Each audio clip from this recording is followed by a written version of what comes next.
नमस्कार मित्रों। घटना चक्र वन लाइनर इतिहास की जो सीरीज चल रही है उसमें ये चौथा वीडियो। जिन साथियों ने अभी तक पिछले वीडियो नहीं देखी हैं तो वो चैनल पर जाके देख सकते हैं। इससे पहले हम लोग 5 टॉपिक पर चर्चा कर चुके हैं। आज जो टॉपिक होगा वो शैव और भागवत धर्म होगा और उसके बाद हम लोग 6वीं शताब्दी उस पर ईस्वी पूर्व जो भारतीय समाज में सामाजिक जो बदलाव हुए उसके बारे में बात करेंगे। तो जो भी साथी इस चैनल पर नए हो तो कृपया चैनल को सब्सक्राइब कर लें। चलिए प्रारंभ करते हैं। जैसे पहला पॉइंट आपका दिया है कि प्राचीन भारत के विश्वोत्पत्ति विषयक धारणाओं के अनुसार 4 युगों के चक्र का क्रम क्या है। तो पहले कृत आता था, फिर त्रेता, द्वापर और उसके बाद कलयुग। तो ये 4 युग थे। ठीक है। अगला पॉइंट क्या है कि आजीवक मत्र मयूर मय मत ईशान शिव गुरुदेव पद्धति में से वह जो प्राचीन भारत में शैव संप्रदाय से था। किससे था? शैव संप्रदाय से था। तो कौन था? मत्र मयूर था। ये वह प्रश्न है जो पूरे प्रश्न पीसीएस में आए हुए हैं या फिर आरओ में आए हुए हैं। तो इनको आप एक एक प्रश्न को कंठस्थ कर लीजिएगा। अगला पॉइंट क्या है? अर्धनारीश्वर मूर्ति में आधा जो शिव आधा पार्वती प्रतीक है। किसका है? देव और उसकी शक्ति के योग का। अगर हम आजीवक संप्रदाय की बात करें तो इसकी स्थापना किसने की थी? तो मकलीपुत्र गोसाल ने इसकी स्थापना की थी। एक प्रश्न ये भी जो पूछा जाता है कि जो आजीवक संप्रदाय थे मकलीपुत्र गोसाल वो किसके समकालीन थे? तो यह बौद्ध धर्म के जो संस्थापक थे। कौन? गौतम बुद्ध के समकालीन थे। और जो जैन धर्म के 24वें तीर्थंकर थे महावीर स्वामी, उनके समकालीन थे। तो आजीवक संप्रदाय की जो स्थापना हुई थी वो बौद्ध और जैन के समकालीन हुई थी। ठीक है। और ये 14वीं शताब्दी ईसा पूर्व तक चला था आजीवक संप्रदाय। चलिए अगला पॉइंट देखते हैं कि नैनार कौन थे। तो नैनार कौन थे? ये शैव धर्म के अनुयायी थे। नैनार, ठीक है, नैनार शैव धर्म के अनुयायी थे। दरअसल क्या था कि तमिल क्षेत्र में नैनार और अलवार तमिल क्षेत्र के कवि संत थे। तो नैनार किसके अनुयायी थे? शैव धर्म के थे। और अलवार विष्णु धर्म के, अलवार जो थे विष्णु धर्म के अनुयायी थे। जो नैनारों का उद्भव माना जाता है वो तमिलनाडु के क्षेत्र में माना जाता है। कहाँ पे माना जाता है? तमिलनाडु के क्षेत्र में माना जाता है। इनके संतों की जो संख्या थी वो 63 थी। अलवार जो संत थे वो विष्णु के धर्मानुयायी थे। और अलवार जो संत के संख्या मानी जाती है वो 12 मानी जाती है। प्रमुख जैसेत्रु ज्ञान थे, नंबा अलवार थे, जो अलवार संत थे, कुलशेखर अलवार थे, तिरुपन अलवार थे। तो ये अलवार संत के प्रमुख अलवार संत थे। तो इन दोनों सदनों ने जो संत थे नैनार और अलवार 5वीं से 10वीं शताब्दी के मध्य भारत के जो दक्षिण में भक्ति आंदोलन को फैलाने में एक अहम भूमिका निभाई थी नैनार और अलवार ने। इसी से प्रेरित होकर उत्तर भारत में क्या हुआ? भक्ति आंदोलन प्रचलित हुआ था। ठीक है। अगला क्या है पॉइंट कि पोए गई त्रिज्ञान। अभी हमने बताया कि त्रिज्ञान किससे संबंधित थे? अलवार संत थे। ठीक है। पूडम तिरुमंगई में से वह जो अलवार संत नहीं थे। तो अलवार संत कौन थे? तिरुज्ञान ये अलवार संत नहीं थे। समझ रहे हो? तो ये अलवार संत आपके नहीं थे। जबकि पोएगई, पूडम और तिरुमंगई ये अलवार संत थे। और तिरुज्ञान ये आपके नैनार संत थे। कौन थे? नैनार संत थे। मैंने शायद आपको अलवार संत बता दिया था लेकिन ये आपके नैनार संत थे। ठीक है। अगला पॉइंट क्या है कि भागवत संप्रदाय के विकास में सर्वाधिक योगदान किसका था? तो गुप्तों ने दिया था। तो भागवत संप्रदाय के जो विकास में सर्वाधिक योगदान किसका था? वो था गुप्तों का। भागवत संप्रदाय की जो स्थापना किसने की थी? वो थी कृष्ण ने की थी, यानी वासुदेव कृष्ण ने की थी। यह एक हिंदू धर्म का प्रमुख संप्रदाय था। ठीक है। तो भागवत धर्म के प्रवर्तक कौन थे? कृष्ण थे। अगला पॉइंट क्या है कि सर्वप्रथम देवकी के पुत्र कृष्ण का वर्णन मिलता है किसमें? छांदोग्य उपनिषद में। तो छांदोग्य उपनिषद में देवकी के पुत्र कृष्ण का वर्णन मिलता है। अगला पॉइंट क्या है कि वासुदेव कृष्ण की पूजा सर्वप्रथम प्रारंभ होती है। वासुदेव कृष्ण की पूजा सर्वप्रथम प्रारंभ कब होती है? भागवत में। भागवतों ने प्रारंभ की। भागवतों ने प्रारंभ की वासुदेव कृष्ण की पूजा। अगला पॉइंट क्या है कि वह देवता जिसे कला में हल लिए प्रदर्शित किया गया है वह है बलराम, यानी कृष्ण के बड़े भाई का नाम क्या था? बलराम था। भागवत संप्रदाय में भक्ति के रूपों की संख्या कितनी बताई गई है? 9 बताई गई है। तो ये अगला पॉइंट है। हेलियोडोरस का बेसनगर अभिलेख संदर्भित करता है किससे? वासुदेव से। हेलियोडोरस का ये बेसनगर अभिलेख है जो वासुदेव से संबंधित है। अगला पॉइंट क्या है कि भागवत धर्म से संबंधित प्राचीनतम अभिलेख साक्ष्य जो मिले हैं वो हेलियोडोरस का बेसनगर अभिलेख, इसी को हम विदिशा का गढ़ो स्तंभ अभिलेख भी बोलते हैं। ठीक है, क्योंकि यवन राजा ने इसको लिखवाया था, बेसनगर या विदिशा का अभिलेख। ठीक है, अब भागवत धर्म का ज्ञात सर्वप्रथम अभिलेख ये साक्ष्य है तो बेसनगर का कौन है? गरुड़ स्तंभ अभिलेख है। अगला पॉइंट क्या है कि बेसनगर अभिलेख या का हेलियोडोरस निवासी था, कहाँ का था? तक्षशिला का था। ये कहाँ का था? तक्षशिला, जो पाकिस्तान अफगानिस्तान में पड़ता था, ये वहाँ का था। ठीक है, अगला पॉइंट क्या है कि विष्णु के जिस अवतार को सागर से पृथ्वी का उद्धार करते हुए अंकित किया जाता है वह है कौन है? वाराह है। अगला पॉइंट क्या है कि 6वीं शताब्दी ईसा पूर्व के संदर्भ में भारत में आस्तिक और नास्तिक संप्रदायों में विभेदक लक्षण है वो है वेदों की प्रामाणिकता में आस्था। तो कौन है? वेदों की प्रामाणिकता में आस्था। अगला पॉइंट क्या है कि मोक्ष के साधन के रूप में जन्म, कर्म तथा भक्ति को समान महत्व कौन देता है? वो है भगवद गीता देता है। तो अगले पॉइंट के ऊपर चलेंगे। अगला पॉइंट क्या है? ठीक है, करे प्रस्थान त्रय से में सम्मिलित है। जो प्रस्थान त्रय में कौन कौन सम्मिलित है, ये प्रश्न पूछा जाता है कि प्रस्थान त्रय में कौन कौन आता है। तो उपनिषद आते हैं, ब्रह्मसूत्र आते हैं, भगवत गीता आते हैं। वह प्राचीन स्थल जहाँ 60,000 मुनियों की सभा में संपूर्ण महाभारत कथा का वाचन किया गया है।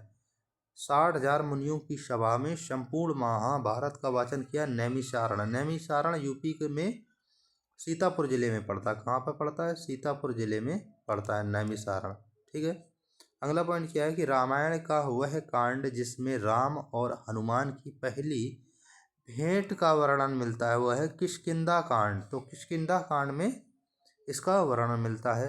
अगला पॉइंट क्या है कि पुरी में रथ यात्रा निकाली जाती है किस भगवान के? तो भगवान जगन्नाथ। पुरी कहाँ पड़ता है? उड़ीसा। तो पुरी उड़ीसा में पड़ता है। ठीक है, उड़ीसा में पुरी पड़ता है। नासिक में कुंभ मेला लगता है किस नदी के तट पर? यह गोदावरी नदी के तट पर लगता है।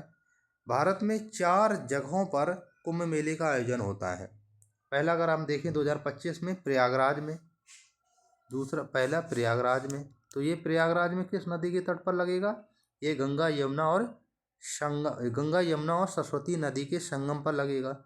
प्रयागराज यूपी का एक जिला है। ठीक है, हरिद्वार यूपी में पड़ता है।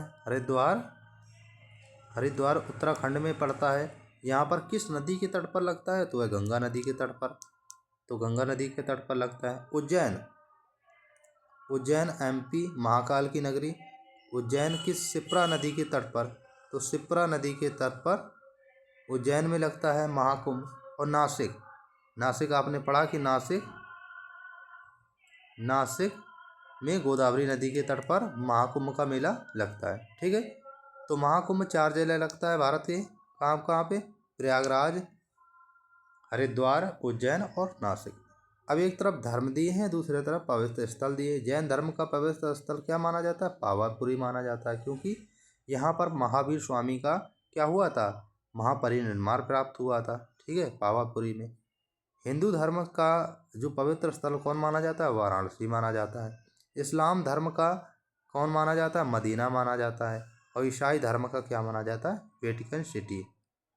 इटली में एक छोटा सा शहर है। ठीक है, वेटिकन सिटी, इसको देश की मान्यता दी गई है। ठीक है, तो ये पॉइंट भागवत धर्म और भागवत धर्म से संबंधित है और शैव धर्म से संबंधित है। ठीक है, हम देते हैं 6वीं शताब्दी ईसा पूर्व में जो राजनीतिक दशा क्या थी। भारत का जो प्राचीनतम प्राप्त सिक्के कहाँ से कौन थे? तो वह चांदी के थे। प्राचीनतम प्राप्त सिक्के क्या के थे? चांदी के थे।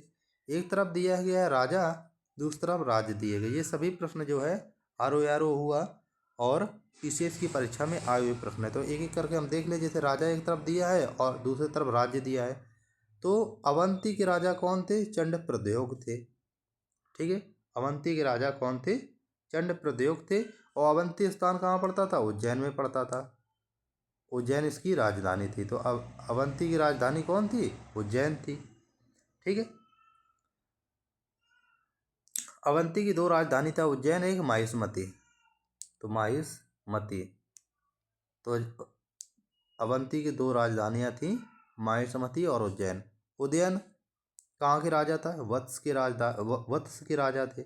और वत्स की जो राजधानी थी वो क्या थी? कौशाम्बी थी। वत्स की राजधानी कौशाम्बी थी। 16 महाजनपदों में कुछ महाजनपद थे। कौशल की जो राजधानी थी, कौशल के राजा थे वो प्रसेनजित राजा थे। ठीक है, कौशल के जो राजा थे वो प्रसेनजित राजा थे। और मगध के जो राजा थे वो क्या थे? अजातशत्रु थे। मगध के राजा अजातशत्रु थे। ठीक है, अगला पॉइंट क्या है? अभिलेखीय साक्ष्य से प्रकट होता है कि नंद राजा के आदेश से एक नहर खोदी गई थी। तो कहाँ खोदी गई थी? कलिंग में। तो नंद राजा के आदेश पर एक कलिंग में एक नहर खोदी गई थी। अगला पॉइंट क्या है? उज्जैन का जो प्राचीनतम नाम क्या था? अवंतिका था। उज्जैन का प्राचीनतम नाम अवंतिका था। अगला पॉइंट क्या है कि मानचित्र में दिए गए कुछ स्थान आपको बताना है कि वो स्थान कहाँ पड़ते हैं। ठीक है, वत्स, वत्स कहाँ पर पड़ता है? तो वत्स को ए से डिनोमिनेट किया गया, ये पड़ता है। वत्स की राजधानी क्या थी? आप ये समझिए, इसकी राजधानी थी विराटनगर। विराटनगर वत्स की राजधानी। ये 16 महाजनपद में 4 महाजनपद हैं। तो ये आपका जयपुर में पड़ता था। जयपुर राजस्थान में पड़ता है। ठीक है, तो राजस्थान, जयपुर का स्थान था वत्स का। ठीक है, अगला आपका अवंती। अवंती आपका उज्जैन। अवंती की राजधानी क्या थी? उज्जैन थी। और एक माहिष्मती थी। दो राजधानी थी अवंती की, एक माहिष्मती थी। उज्जैन और एक माहिष्मती। उज्जैन MP में पड़ता है, माहिष्मती दक्षिण में पड़ता है। ठीक है, और तीसरा आपका वत्स था। वत्स के राजा कौन थे? अभी हमने बताया कि उदयन इनके राजा थे। ठीक है, इसकी राजधानी क्या थी? कौशाम्बी थी। और अंग की राजधानी क्या थी? चंपा थी। और ये क्षेत्र कहाँ था? ये D आप आता है। और ये था आपका दक्षिणी बिहार का क्षेत्र। कौन था? दक्षिणी बिहार का क्षेत्र। अगला पॉइंट क्या है कि प्राचीन नगर जो महाभारत और महाभाष्य दोनों में उल्लिखित थे वो कौन थे? माध्यमिका और विराटनगर। अभी हमने बताया कि विराटनगर किसकी राजधानी है? मत्स्य की राजधानी है। पाटलिपुत्र के संस्थापक कौन थे? तो उदयन थे पाटलिपुत्र के संस्थापक। पाटलिपुत्र शहर इन्हीं ने बसाया था, उदयन ने। चंद्रगुप्त मौर्य हुए। चंद्रगुप्त मौर्य अशोक महान, चंद्रगुप्त विक्रमादित्य एवं कनिष्क में से पाटलिपुत्र को जिस शासक ने सर्वप्रथम अपनी राजधानी बनाया वह थे चंद्रगुप्त मौर्य। चंद्रगुप्त मौर्य ने पाटलिपुत्र को सर्वप्रथम राजधानी बनाया था। ठीक है, अगला पॉइंट क्या है कि सर्वप्रथम पाटलिपुत्र का राजधानी के रूप में चयन किया गया तो उदयन के द्वारा किया गया। राजधानी के रूप में चयन किसके द्वारा किया गया? तो उदयन के द्वारा किया गया। ठीक है, उदयन वासदत्ता की दंत कथा संबंधित है उज्जैन से। कहाँ से संबंधित है? उज्जैन से संबंधित। अगला पॉइंट क्या है कि प्रथम मगध साम्राज्य का उत्कर्ष कब हुआ था?